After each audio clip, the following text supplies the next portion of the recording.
Hey guys, what's up? My name is Chaotic and welcome back to another Grand Theft Auto 5 video here on my channel. Now in today's video, as you can see from the title, I'm going to be explaining why you guys shouldn't buy the new Ocelot Ardent. As I'm making this video, the car isn't even available yet in online, but it will be available tomorrow on Tuesday, August the 22nd.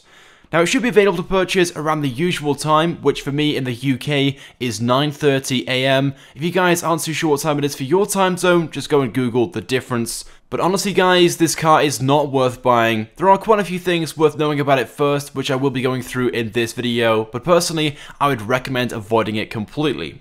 So first of all, the Ocelot Ardent is the final unreleased DLC car from the gunrunning update. In fact, it's rather surprising Rockstar has left this car to last because it's so disappointing, and to finish off content release weeks with this just doesn't seem right. But the Ocelot Ardent will be available tomorrow on the Warstock Cash and Carry website for $1,150,000, which is a lot of money, and trust me guys, this car is not just expensive, but it's way too overpriced for what you're actually getting for your money. Now don't get me wrong, the Ocelot Ardent is a good looking car. It's based upon the 5th generation Lotus Esprit, especially the one featured in the 1977 James Bond movie named The Spy Who Loved Me. In this particular movie, the Lotus Esprit was featured as a submersible vehicle with the ability to go into water and be driven as a submarine.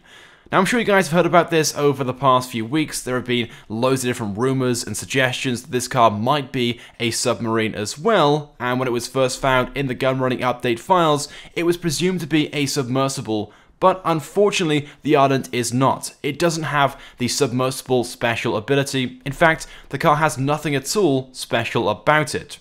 Now, if the car was a submersible, its price of $1,150,000 might actually be worth it, just for novelty purposes, but unfortunately, it's not, and that's one of the reasons why it's not worth buying. Now, the Ardent is a weaponized vehicle. It has 2 machine gun turrets in the front bumper, but they're extremely limited. First of all, they can only fire straight in the direction the front of the car is pointing. The turrets are also extremely underpowered as well, actually having a lower damage rate than the machine guns on the Night Shark, which already were extremely unpowerful. So it's safe to say the turrets on this car are pretty useless to start off with.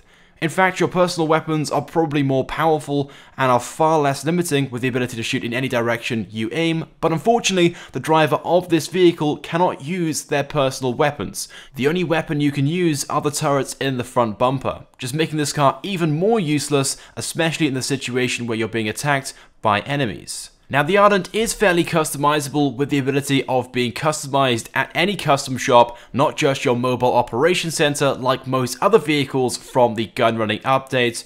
And there are some pretty cool and awesome options available too, such as front and rear bumper upgrades, side skirts, a variety of engine covers, and much more. And if, like myself, you're a fan of the pop-up headlights, you'll be pleased to hear the Ardent also has those too, in case you didn't already know.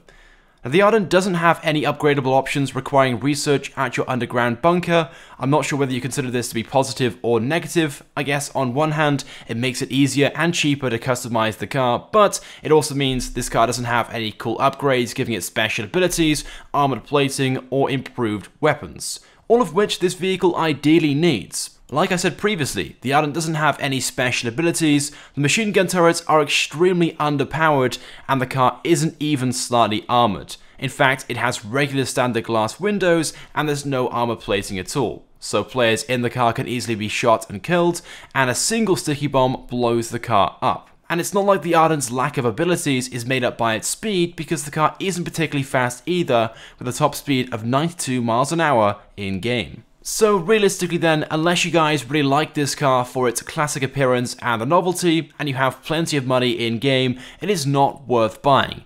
The Ardent is not good value for money at just over $1.1 million. It's well overpriced for what you're getting, and there are much better alternatives in-game for similar money. For example, the Night Shark only costs $1,245,000, making it just $95,000 more expensive. Now, although the Night Shark might be an SUV instead of a two-door coupe, it does have a similar top speed, it has the same turrets but twice as powerful, and most importantly, it's also armored with plenty of armor upgrade options too when customizing it. Or alternatively, there's also the weaponized Tamper as well at just over $1.5 million.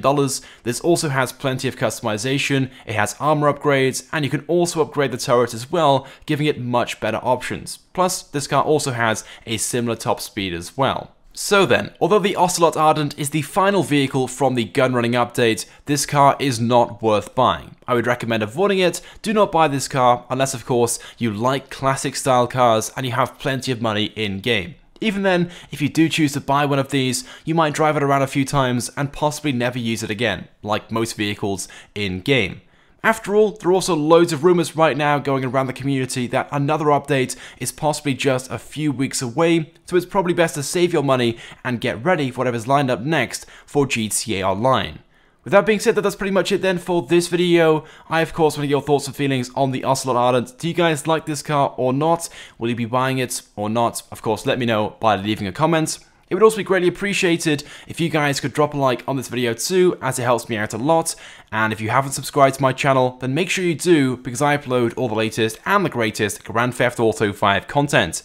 So as always guys, thank you very much for watching, and I will see you guys next time.